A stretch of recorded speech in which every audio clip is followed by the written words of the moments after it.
Bien, señores, buenos días. Aquí frotándome la mano, ¿verdad?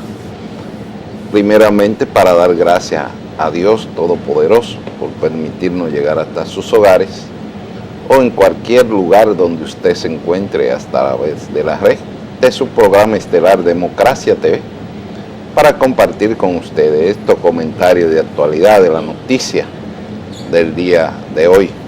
Como siempre, hoy es un viernes muy especial, sumamente especial, porque ustedes saben que esperan al doctor Alfonso Torres y Ulloa, que ya está con nosotros para compartir estos cuentos del día de hoy. Y eso es muy interesante. Tenemos un invitado muy especial, ¿verdad, Alfonso? Así es. Saludos, país. Gracias, hermano Dios. Hoy será un viernes diferente. Un viernes diferente. Vamos a tener un viernes diplomático, un viernes así, tan formal, ¿verdad? Un viernes muy interesante. Sin misterio. ¿Y a quién tenemos de invitado entonces? De invitados al honorable señor embajador de la República de Cuba en Santo Domingo, don Carlos de la Nuez. Bueno, pues ya ustedes ven el plato fuerte.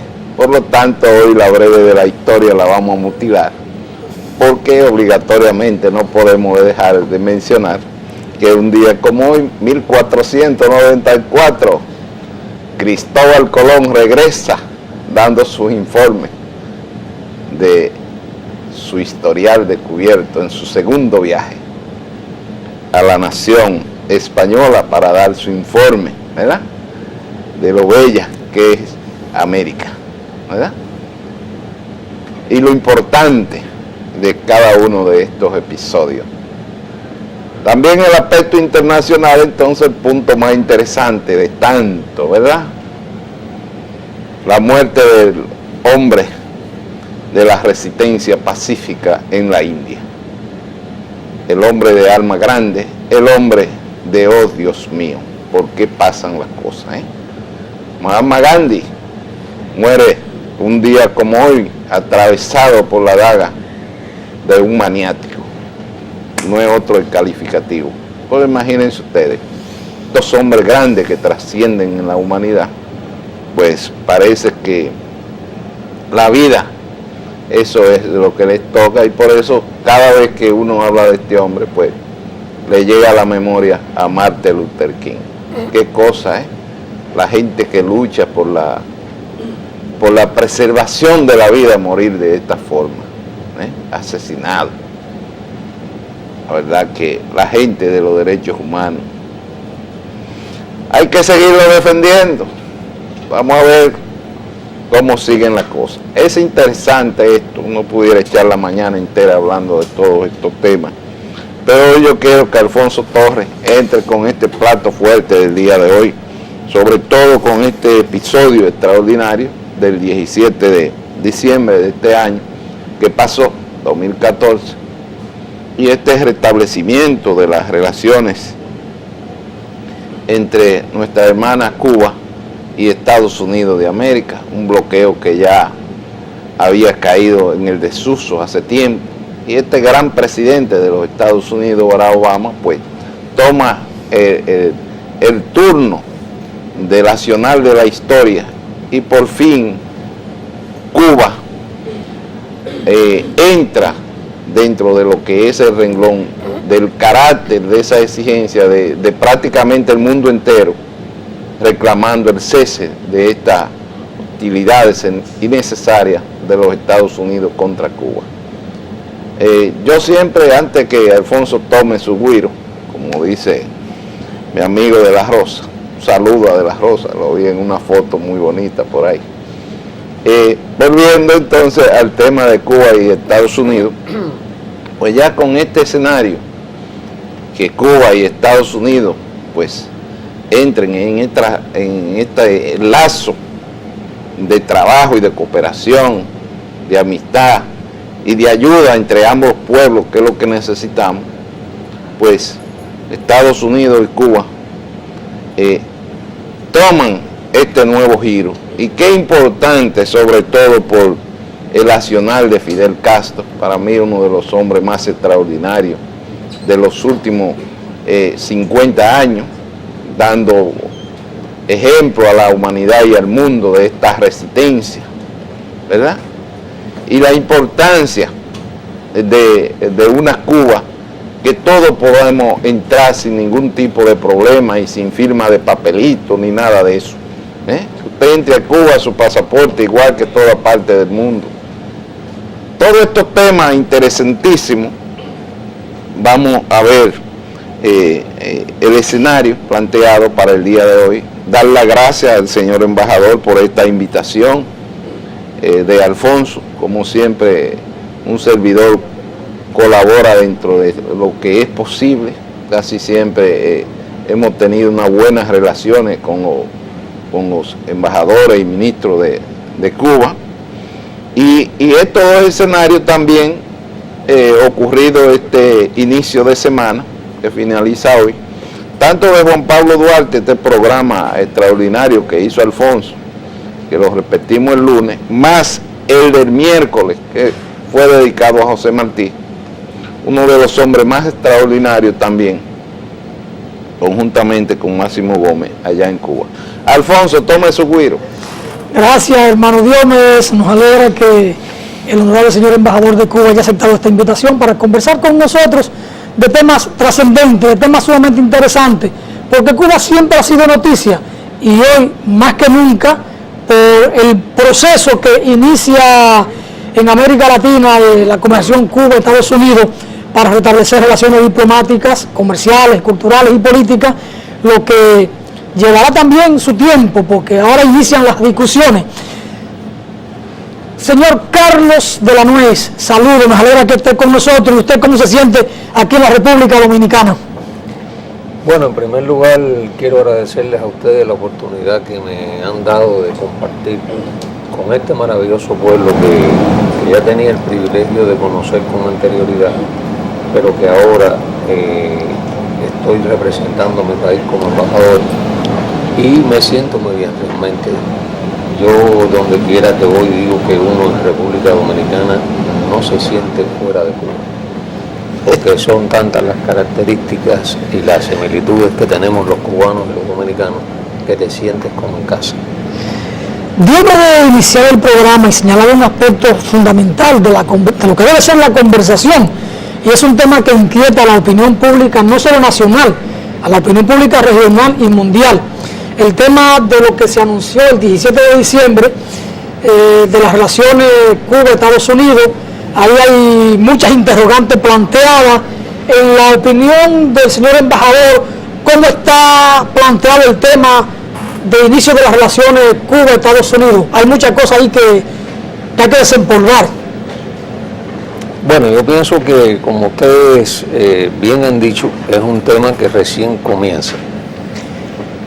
Me gustaría decir que primeramente, más que relaciones entre los dos estados, relaciones plenas, estamos en el paso del establecimiento de las relaciones diplomáticas, que es el primer paso, ese canal fundamental de comunicación que es necesario dar para llegar posteriormente a la normalización de relaciones, que por supuesto en el caso de Cuba necesariamente tendrá que transitar por el levantamiento del bloqueo, una medida unilateral impuesta por un Estado soberano hacia otro Estado soberano en los años 60, en esa misma medida tendrá que levantarse. Pero sin duda que estamos optimistas, estamos, por qué no decirlo, contentos con la decisión de estos dos gobiernos, el gobierno de Cuba y el gobierno de los Estados Unidos, de avanzar en este primer paso, que es la normalización de las relaciones diplomáticas. En el discurso de Raúl ahora en la CELAC dice que lo más importante no se ha desmontado, que es el bloqueo. Yo veía la cosa en diciembre y para mí lo más importante en aquel momento era el retorno a la patria de Gerardo Hernández, Antonio Guerrero y Ramón Labañino, los tres héroes cubanos que seguían prisioneros en cárcel norteamericana. Sin embargo, Raúl dice que lo más importante es el bloqueo. Yo no lo separaría, yo no veo diferencia entre un tema y otro. Yo pienso que ambas cosas son sumamente importantes, porque si injusto ha sido el bloqueo, injusta ha sido la prisión que han tenido que cubrir esos jóvenes solamente por el mero hecho de defender a su país de la lucha contra el terrorismo. Por tanto, yo no separaría un tema de otro. Pienso que el hecho de que los 5, como cariñosamente le llamamos los cubanos, estén unidos en Cuba, es fruto de esa voluntad, es fruto de la decisión del gobierno cubano en comunicación con el gobierno de Estados Unidos para poner las cosas en su lugar. Y usted mencionaba solamente una parte del problema. Ahí habría que agregar que Cuba liberó a Alan Gross y que Cuba liberó también a 53 reclusos de manera unilateral que cumplían cárcel en Cuba. Por tanto, estamos en presencia de un escenario que es un escenario positivo, un escenario donde ambos gobiernos han manifestado la decisión de avanzar y por supuesto el tema de los 5 es tan importante como el tema del bloqueo. No separaría una cosa de la otra. De hecho, ya hay más que una intención en el restablecimiento de las relaciones, porque se dieron esos pasos concretos el propio 17 de diciembre con la puesta en libertad de ciudadanos de uno y otro lado. Y ya hubo una conversación de funcionarios norteamericanos y funcionarios cubanos para empezar a avanzar en las relaciones. En esta primera reunión, ¿cuáles aspectos fueron cubiertos? ¿Hasta dónde se pudo avanzar en esta primera relación? En la primera reunión. Bueno, la primera reunión, como usted bien dice, fue de 2 días. En el primer día se le hizo una revisión, se le hizo un pase de revista a los asuntos migratorios que ya incluso venían sesionando desde hace muchísimos años y que en algún momento se detuvieron, y se aprovechó el primer día y se revisó todo lo relacionado con el tema migratorio. Y el segundo día, bueno, pues estuvo enfocado al tema del proceso que se va a llevar para el establecimiento de las relaciones diplomáticas. Pero más allá de lo que realmente se alcanzó en ambas reuniones, que fue, en mi opinión, positivo, y lo que se ha dicho es que es positivo, es el clima que primó en el encuentro. Fue un clima de respeto, fue un clima camaraderil, fue un clima para avanzar en ese proceso de negociaciones que, por supuesto, como usted dijo al principio, será largo por ese entramado de leyes y de normas que en el diferendo histórico entre Estados Unidos y Cuba ha estado presente. La diplomacia parece que todo lo puede, porque aunque la reunión fue en un tono cordial, también fue un poquito tensa en el sentido de la discusión de los temas, porque Cuba planteó cuestiones de principio y lo propio hizo la señora Jacobson, que era la que encabezaba la delegación norteamericana, insistía en el mantenimiento de una política y de una actitud, pero aún así se sobrepusieron en términos de la actitud de ambas delegaciones. Repito, es parte de la voluntad. Hay muchas diferencias. Está claro que estamos en países con ideologías diferentes, con concepciones diferentes de su política exterior, con concepciones diferentes de la forma en que se trabaja hacia lo interno, con muchas diferencias. Pero más allá de las diferencias, como ha dicho el propio general de ejército, tenemos que aprender a convivir con nuestras diferencias. Y esta reunión, junto con todas las que podrán sucederse en el futuro, necesariamente tendrán que transitar por ese camino. Podemos conversar, podemos intercambiar, podemos discutir los problemas que haya que discutir de un lado y del otro en el marco del respeto, el derecho y la soberanía de los Estados. Por tanto, más allá de las discusiones que en este primer encuentro pueden haber tenido lugar, lo más importante es la voluntad de avanzar sobre la base del respeto. En el pueblo cubano, ¿cómo se va asimilando esta disposición de intercambio, de encuentro y de entendimiento entre ambos pueblos? Bueno, muy positivo. Nosotros, el pueblo cubano es un pueblo culto. No es que sea falsa modestia, es que realmente lo es. Es un pueblo preparado, es un pueblo que ha vivido y ha cargado con el peso del bloqueo a lo largo de estos 50 y tantos años de presión, de tratar de rendir por hambre y por asfixia a la revolución cubana. Y por supuesto, En ese contexto, le da la bienvenida a cualquier iniciativa que, repito, en el contexto del respeto y la igualdad, se pueda tener con los Estados Unidos o el país que sea. Se le ha dado la bienvenida por parte del pueblo cubano, y eso es lo que hemos podido ver en la prensa desde acá, desde República Dominicana. El pueblo acepta y aceptamos el reto. Todo parece indicar que también el pueblo norteamericano ve con beneplácito este acercamiento del gobierno norteamericano al gobierno de Cuba, por lo que uno ha visto en los medios de comunicación. Por supuesto, es que no tiene sentido una política. El propio presidente Obama lo dijo en su discurso, es una política que no ha dado resultados, y de haber seguido, no lo dice él, lo digo yo, tampoco iba a tener resultados, porque el pueblo cubano no va a cejar ni va a dar marcha atrás en lo que históricamente ha venido haciendo, que es, y defendiendo, que es su proceso revolucionario. Pero hay un reconocimiento de que es una política errada, es una política que no ha dado fruto, y por supuesto que el pueblo norteamericano, un pueblo culto, un pueblo preparado, entiende, al igual que el pueblo cubano, la necesidad de convivir con nuestras diferencias. De la misma forma que Estados Unidos tiene hoy relaciones diplomáticas con China, con Vietnam, con otros países, ¿por qué no tenerla con Cuba? ¿Cuál es la razón? ¿Sobre qué base se sustenta la lógica de esa decisión? Nosotros partimos de un concepto. Nosotros partimos del concepto, repito, de que todo lo que se haga tendrá que sustentarse sobre la base del respeto y las normas del derecho internacional. Pero bienvenida sea.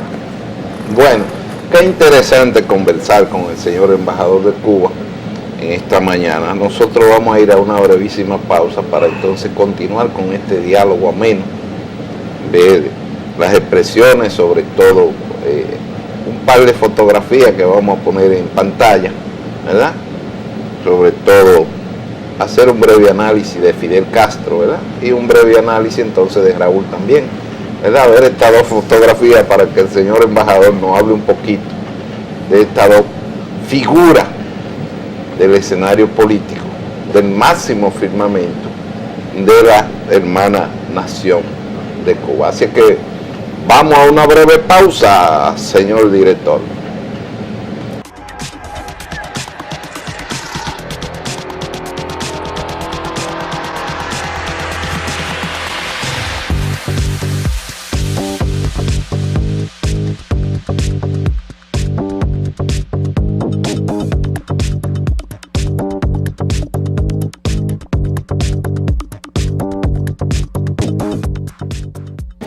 Bien, señores, continuamos aquí con este importante conversatorio con el señor embajador de Cuba, un hombre experto en lo que es la materia de derecho internacional, ¿verdad? Un acrisolado en esta materia, y sobre todo el escenario, la escena que vamos a presentar ahora, porque obligatoriamente, imagínense ustedes, esta primera figura que de seguro el señor director ya nos tiene preparada para presentar esta imagen, ¿verdad? La imagen de Fidel Castro. Vamos a ver si es posible, señor director. ¿Qué le parece? ¿Qué opinión tiene Carlos de Fidel Castro? Eso es una pregunta que no creo yo que pueda tener la capacidad de responder en un breve tiempo. Quizás si me dedicara a escribir lo que pienso de ese hombre de tal magnitud, tampoco me alcanzaría el tiempo para hacer lo que pienso. Fidel es el líder histórico de la Revolución Cubana, es el líder de la generación del centenario, es el hombre que a través del pensamiento de Martí logró llevar a esos hombres que asaltaron el cuartel Moncada a lograr la independencia definitiva de la patria. Es el paradigma de todos los cubanos, es el paradigma de los revolucionarios. Y para tratar de ser lo más sucinto en mi explicación, yo diría, es el líder que siempre quisiéramos tener junto al pueblo, al igual que Raúl, que también ha venido siguiendo su ejemplo. A propósito de la imagen que presentamos de Fidel, la opinión de Fidel sobre este proceso de acercamiento Cuba-Estados Unidos. Bueno, él lo manifestó recientemente, él apoya lo que está sucediendo, apoya la negociación, apoya el encuentro. Por supuesto, manifiesta que tiene duda de la política de los Estados Unidos. Y por razones obvias, a lo largo de todos estos años de revolución han habido antecedentes históricos que sin duda nos llevan a pensar por qué ese cambio. Y nos llevan a los cubanos que nacimos con la revolución y tenemos la responsabilidad de seguirla defendiendo, a llevar de cerca lo que en el futuro suceda. No podemos perder las expectativas, no podemos perder la noción, si sobre todo queremos mantener vivo el espíritu de la revolución. Pase lo que pase, ahí estaremos con el pensamiento de ese Fidel, con el pensamiento de Raúl. Bueno, es interesante esta opinión, ¿verdad?, del señor embajador, sobre todo del líder Fidel Castro Ruz, la persona que, producto del tiempo, ¿verdad?, nosotros iremos viendo quién tenía la razón, ¿verdad? Porque la historia de eso se trata, de los acontecimientos históricos. Entonces, al retirarse Fidel, si mal no recuerdo, en el año 2008, ¿verdad? 2006. 2006. Entonces, 4 y 5, 9. Ya este hombre también extraordinario, porque imagínense ustedes, el hermano de Fidel, que ha demostrado ya en estos 9 años de que ha llevado una nación, aunque Fidel detrás del escenario, pero no deja de ser un hombre también importante en el escenario cubano, porque ha manejado a Cuba con una destreza extraordinaria, porque nadie pensaba que Raúl Castro iba a manejar esta situación como ha ido llevando la República Dominicana en este momento. Primero, en este escenario entra este aspecto de estos encuentros entre Raúl y Barack Obama en diferentes escenarios en el mundo, y estas posibilidades de uniones con la misión del Papa Francisco y del presidente Mujica, y todas estas mediaciones para lograr estos acuerdos y estos aspectos de la liberación, completar la liberación de los 5, ¿verdad? Y este lazo de amistad que debe existir entre Cuba y Estados Unidos, como China de tan lejos, como Rusia de tan lejos, tiene estos grandes intercambios con la isla de Cuba. Sin embargo, Estados Unidos, que está a kilómetros, está totalmente aislada, persa del escenario. Entonces, estas inversiones que se hacen tan grandes en Cuba, sobre todo lo que tiene que ver el mundo asiático y el mundo ruso durante tanto tiempo, Estados Unidos por fin se comprende que es importante también mirar aquí, no mirar allá nada más, sino mirar nuestro patio, para poder llevar también este lazo de amistad y este intercambio comercial que necesitan tanto los cubanos como los norteamericanos. Por ejemplo, si ustedes analizan, si China invierte 1.000 millones y Estados Unidos invierte 1.000 millones también en Cuba, pues tendremos un mejor desarrollo para nuestro pueblo y nuestros hijos y las futuras generaciones. Y entonces, en vez de 1.000 que entren a Cuba, serían 2.000. Tendríamos mayor capacidad de empleo, mayor capacidad de una mejor vida, una mejor calidad de vida, y sobre todo se acabó ese tabú. Entonces, todos tendremos la oportunidad de visitar a Cuba. Yo cada vez que puedo me escapo, voy a Cuba y observo el escenario. Aquí nosotros tenemos una democracia entre comillas, pero es una democracia, ¿verdad? Sin embargo, el pueblo cubano, con Fidel y con Raúl, ya escuchamos la opinión sobre Fidel Castro. Entonces a mí me gustaría yo di mis dos opiniones sobre Fidel y sobre Raúl. Me gustaría que el señor embajador ahora nos dé la opinión de él sobre Raúl, este gran ser humano y este gran hombre, este gran jefe de Estado. ¿Cómo lleva este timón a un puerto seguro? Señor embajador. Bueno, de Raúl pudiera decir tanto lo mismo que he dicho de Fidel. Hay una tendencia a veces injusta a pensar que el general de ejército dirige el país por ser en manos de Fidel. No, el general de ejército dirige el país por haber tenido la experiencia además de dirigir el segundo frente oriental.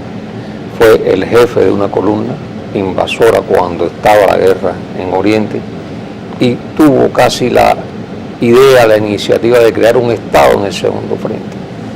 Allí se hicieron reformas, reuniones con los campesinos, se hicieron programas de educación y todo lo que ha venido aconteciendo a lo largo de estos 56 años de revolución ha tenido la mano de uno y del otro.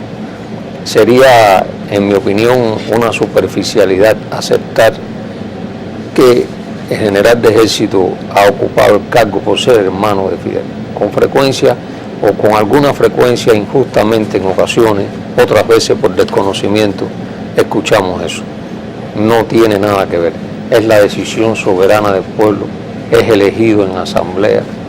En Cuba, todas las leyes, todas las decisiones que se toman se aprueban en el órgano supremo, que es la Asamblea del Poder Popular, incluso se nombra el Consejo de Estado. Y ahí han nacido nuestros líderes. Y por supuesto, esa generación para los cubanos ha marcado la historia y ha marcado la vida. Los que nacimos con la revolución tuvimos el privilegio de ver a esos líderes de la mano conduciendo al país. Y por eso me merece humildemente esta opinión y la defiendo igual que la de Fidel. Muy bien, Don Carlos, Raúl ha dicho en estos días, en el discurso de la tercera cumbre de la CELAC, que Barack Obama pudo, utilizando las facultades ejecutivas que tiene, desmontar algunos aspectos fundamentales del bloqueo, así como lo hizo con el tema de las telecomunicaciones. Y a propósito de eso, con la resolución que presentó el viceministro de mayo de 1960-61, mes de abril, dado que no podían tener una oposición política efectiva en Cuba, entonces lanzó la tesis de aislarla y acorralarla por hambre, por problemas de salud y todo esto, hasta que la población pudiera derrocar el gobierno. Y Raúl dice, ¿acaso quieren ahora hacer lo mismo con el tema de las telecomunicaciones? Montar una oposición mediática. Y aduce Raúl que él pudo desmontar aspectos fundamentales del bloqueo a través de determinaciones ejecutivas. Sí, realmente nosotros pensamos que aun y cuando se ha dado un paso importante, no es suficiente. El presidente Obama tiene facultades para poder avanzar en desmontar algunas medidas de bloqueo. Y yo diría que modificar, no flexibilizar, porque el bloqueo es ley. Y necesariamente su anulación tendrá que pasar por la decisión del Congreso. Pero tiene facultades para avanzar. Se han dado pasos, pero no es suficiente. Por ejemplo, nosotros no podemos comprar productos norteamericanos en subsidiarias de terceros países.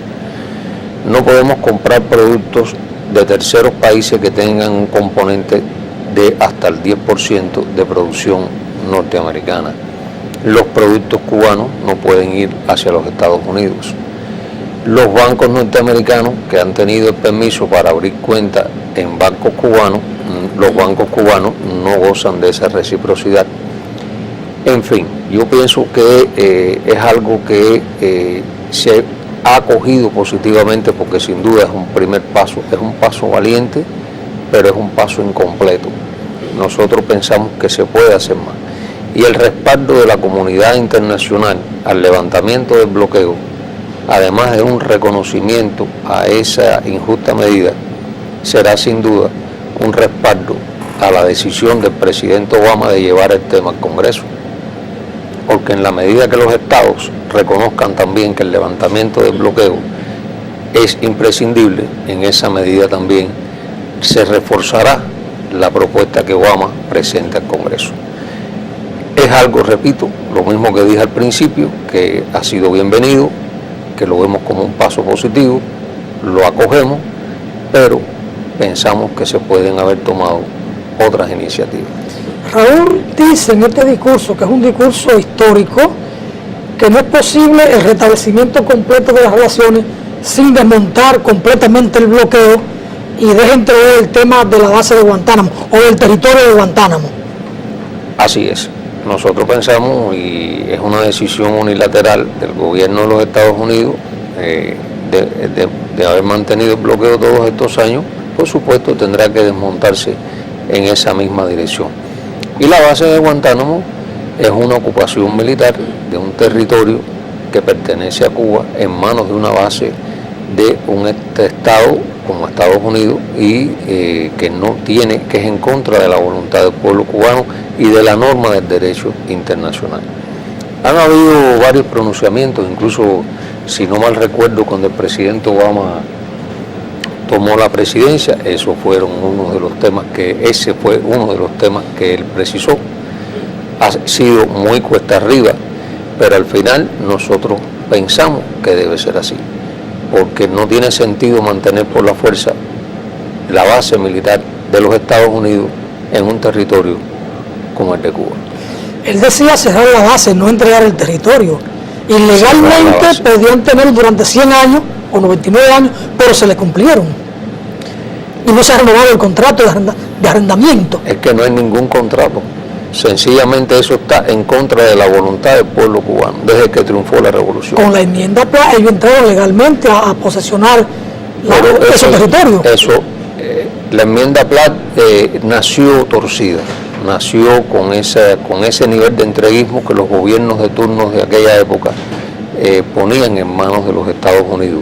No era sorpresa, ya lo habíamos visto en varias ocasiones en la historia cubana, en la historia de la pseudo-república. Pero triunfa la revolución. Y el gobierno cubano reclama ese territorio, pertenece a Cuba, no pertenece a los Estados Unidos. Por tanto, eso necesariamente tendrá que transitar en esa dirección. Y no es posible una renegociación sobre ese acuerdo. Pero es que no tiene que haber negociación sobre algo que no se quiere negociar. Es sencillamente ese territorio, a los efectos de Cuba, pertenece a Cuba y Cuba lo reclama como suyo. Okay. La decisión de mantener la base militar en Guantánamo es una decisión unilateral, histórica, del gobierno de los Estados Unidos. Histórica, se ha mantenido. Señor embajador, Raúl Castro ahora en la cumbre de la CELAC planteó el tema Puerto Rico. Dice que la comunidad latinoamericana y caribeña no está completa sin la presencia soberana de Puerto Rico en ese concierto. ¿Qué opinión le merece? Yo estoy de acuerdo y me parece que esto me merece toda la opinión. Puerto Rico es un estado soberano, es hoy un estado de la Unión y el pueblo puertorriqueño tendrá la decisión de avanzar por su propia voluntad y tomar la decisión que entienda, pero hay que tener a Puerto Rico como un país independiente. Es una colonia hoy día. O es una colonia. Pero de igual manera Raúl se pronuncia con el tema de Argentina y el derecho que tiene Argentina sobre las Islas Malvinas y otras islas adyacentes que están ahí la política de Cuba transita y ha transitado históricamente por la no injerencia en los asuntos externos. Es una cuestión de principio. Es una cuestión que no va a entrar en discusión con los acuerdos con Estados Unidos. No va a entrar en discusión ni entrará en discusión con nada, porque Cuba defiende los intereses de la soberanía en primer lugar. Si las Islas Malvinas pertenecen al territorio de Argentina, ¿por qué tienen que estar en manos de un tercer Estado? Esos son los rezagos que van quedando de la mentalidad colonialista de los países imperialistas que con el tiempo tendrá que modificarse. Y si la decisión de los países de la CELAC es apoyar a Argentina, Cuba estará firme en esa posición. Vamos al asunto de política económica interna en Cuba. El tema económico. parecería que Raúl, en estos 8 o 9 años que tiene al frente del gobierno cubano, ha implementado una especie de apertura económica, de renovación de la economía cubana o de readecuación, como ustedes le llaman. ¿Cuál es la realidad hoy de la situación o del modelo económico cubano? Bueno. ¿Y hasta dónde el bloqueo impactó a la economía cubana? Pues es una pregunta importante y grande. El impacto del bloqueo sobre la economía cubana es multimillonario. Es un impacto que ha trascendido, yo diría que la capacidad de resistencia de muchos otros pueblos. Honestamente, ha sido duro para lo largo de estos años de revolución. Y el pueblo cubano ha llevado sobre sus hombros, ha sabido llevar el peso de ese bloqueo. Ahora, dentro de eso, yo digo que nadie mejor que un revolucionario para reconocer sus errores. Y bajo ese concepto histórico de revolución de Fidel, de que revolución es cambiar todo lo que deba ser cambiado progresivamente, y como acuerdo del 6º Congreso del Partido, se ha venido actualizando el modelo económico cubano. Actualizando para lograr llegar a un socialismo sustentable.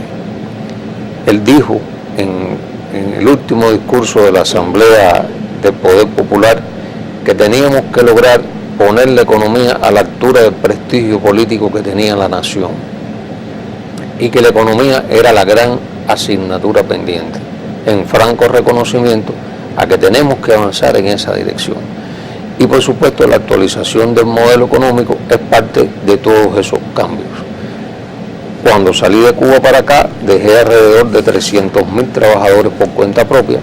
Esto, acercándolo un poco a la variante conocida por ustedes, viene siendo la MIPYME, aunque no son empresas propiamente dicho, funcionan como tal, cubren sus gastos con sus ingresos, pagan impuestos, tienen utilidades, contratan trabajadores, en fin, y todo eso ha venido avanzando.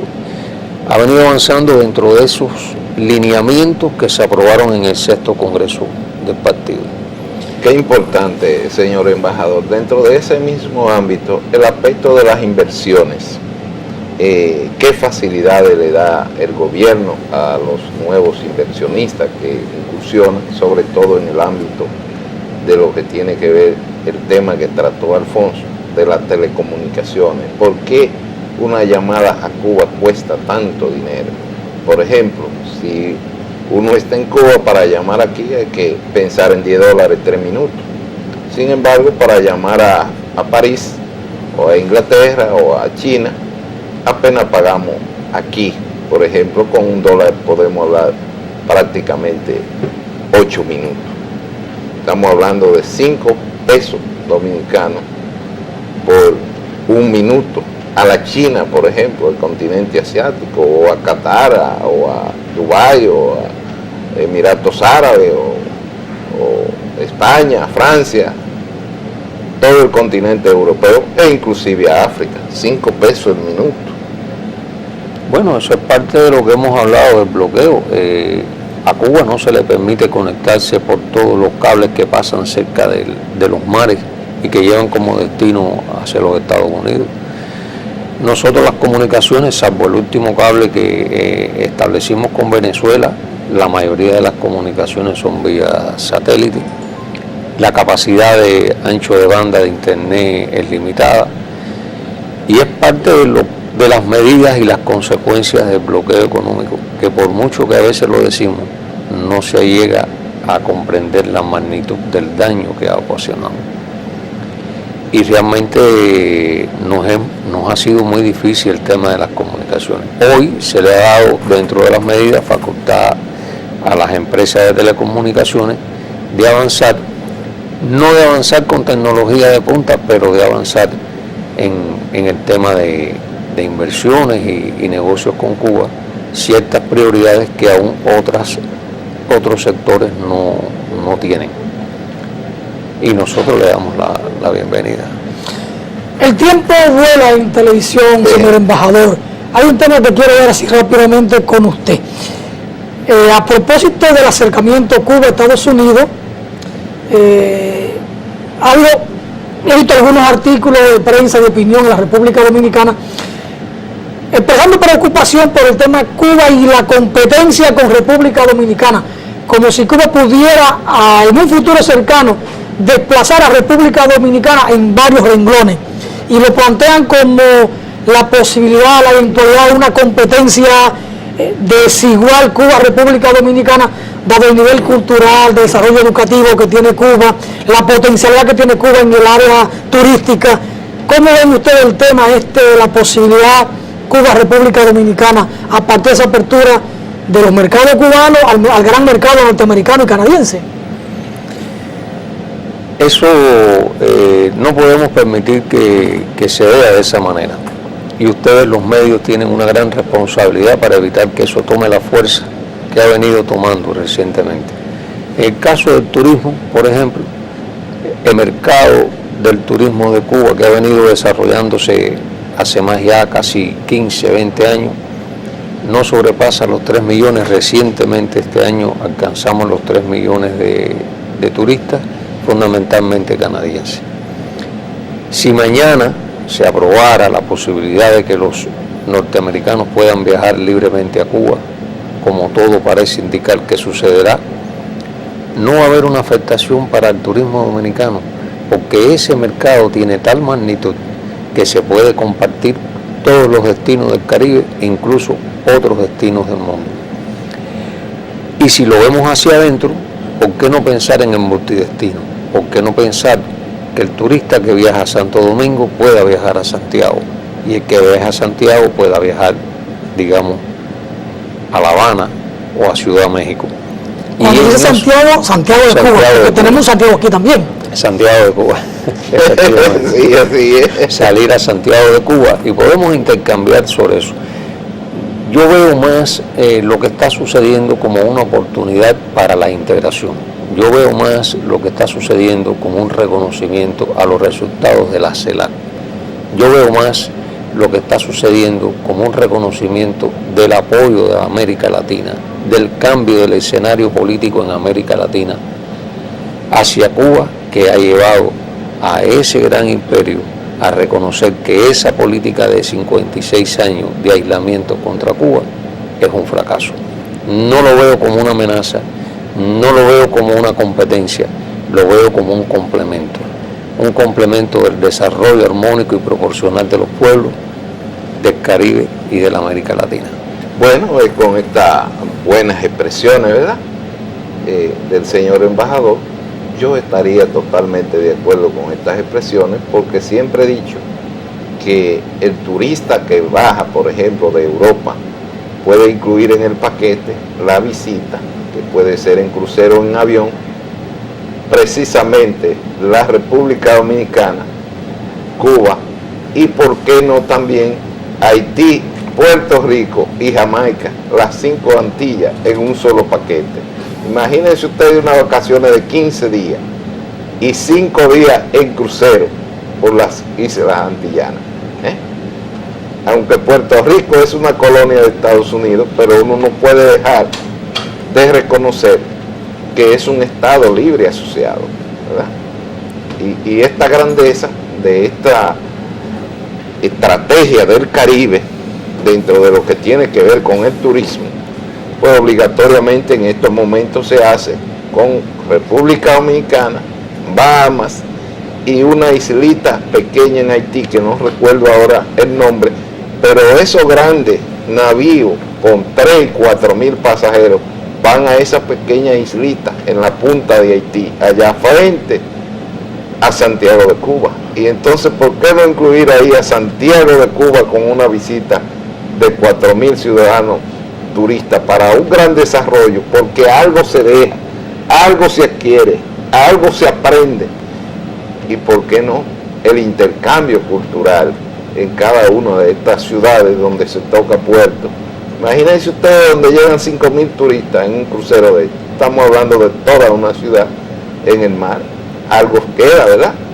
Y eso es lo que queremos. Al contrario, estoy totalmente de acuerdo con el señor embajador, con el criterio de que esto fortalecería aún más la República Dominicana, en el sentido de que el turista que viene a Cuba ese turista que va a Cuba también quiere conocer la República Dominicana. Y ojalá que Haití siga una vía de desarrollo, que aunque está tan lejos, tan atrasada en su infraestructura, pero es importante incluir a Haití en el escenario para que la gente vea y comprenda. Don Alfonso, como hemos llegado al final del programa. Bueno, al señor embajador, un mensaje para el pueblo dominicano. Un mensaje que había sido parte del saludo cuando llegué. Darle las gracias por la oportunidad que me han dado de compartir una parte de mi vida profesional en esta bella tierra. En esta bella tierra que tanto tiene de común con la mía y donde no te sientes como un extranjero. Le doy las gracias al pueblo dominicano, le doy las gracias a los amigos dominicanos, que son muchísimos, por esta oportunidad, y a ustedes, por supuesto, por haberme dado el privilegio de compartir este espacio con ellos. Bueno, hermano, es un viernes diferente. Bueno, así es, señores, dar las gracias e invitar, con la anuencia del señor embajador, a todos los dominicanos que puedan ir a Cuba, que vayan y que vivan esta experiencia de este pueblo maravilloso y de este clima excepcional de Cuba, maravilloso, paradisiaco. Por eso el gran almirante siempre decía que las islas antillanas era su tesoro y el alma de la vida. Así es que llegamos al final de este programa, dando las gracias al Todopoderoso por permitirnos llegar a cada uno de sus hogares o en el lugar donde usted se encuentre. Bonito fin de semana para todos.